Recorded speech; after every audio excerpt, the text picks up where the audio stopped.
Today, we are diving into a geopolitical nightmare that is, right now, unfolding in real time. We're talking about a situation that's teetering on the very edge of a conflict that could completely reshape global stability. Yeah, you see that right. Worse than Vietnam? That is the stark, almost unthinkable question being whispered and sometimes shouted in the halls of power. It's a heavy, heavy comparison. But believe me, analysts are making it as we speak. As the entire world watches a standoff in the Persian Gulf just spiral completely out of control. So let's set the scene. The date is April 20th, 2026. And the world is, well, it's holding its breath. What started out as a naval blockade, really just a show of force, has now turned violent. A tipping point has been crossed, and honestly, no one seems to know what comes next. So the big question is, how on earth did we get here? To really get what's happening right now, we have to rewind the clock by just 24 hours to one single pivotal moment at sea that basically lit the fuse on this whole thing. Okay, so here's the play-by-play, and it happened fast. You've got U.S. naval forces maintaining a blockade. Then an Iranian cargo ship tries to break through, to call their bluff. But this time was different.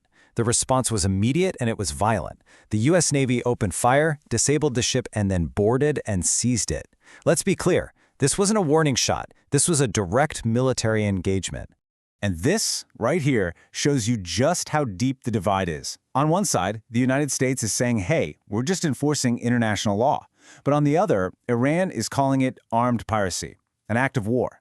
You can see there's just no middle ground here, no room to negotiate. They are speaking two completely different languages. So, with guns firing and diplomacy in shambles, the fallout is already starting to hit, and it's hitting globally. The world's most critical energy artery has effectively been clamped shut, and the economic shockwaves are just getting started. For anyone who doesn't know, the Strait of Hormuz is, well, it's everything when it comes to the world's energy supply. A massive chunk of the oil the world runs on has to pass through this one tiny waterway. So when it closes, it's not just some regional issue. Nope, it's a full-blown global economic crisis in the making. It affects everything, from the price you pay for gas to the stability of entire countries. You know, the crazy part is, just a few days ago, there was this little glimmer of hope. Iran had actually put forward a 10-point plan to try and de-escalate things. But now, after their ship was seized, that hope is completely gone. Tehran has publicly and very firmly said there will be, quote, no plan for a second round of talks. It's over, and you're hearing reports now that the international mediators are basically packing their bags and going home. And it's this total breakdown, the military action, the death of diplomacy, that's now bringing up these really dark historical parallels. We need to dig into why the ghost of Vietnam is suddenly haunting this crisis. This quote from one expert, it really just hits you. The idea of a global danger, this massive conflict, it's not some thought experiment for think tanks anymore. It's here. It's happening right now. It is what comes next. So let's be really clear about this Vietnam comparison. It's not about the jungles or the geography. It's about the strategic trap, the quagmire. It's the very real risk of getting sucked into an open-ended war with no clear finish line, and maybe most importantly, no clear way out. It's this total disconnect where military actions like seizing a ship seem to have nothing to do with achieving any kind of diplomatic goal. Analysts are calling it a broken kind of politics, where you just keep escalating because you don't know what else to do. And make no mistake, this isn't just about the US and Iran anymore. The instability is contagious. Reports are now saying Israel is facing its own nightmare scenario as the whole region starts to buckle, forcing every single country to rethink their alliances and their security.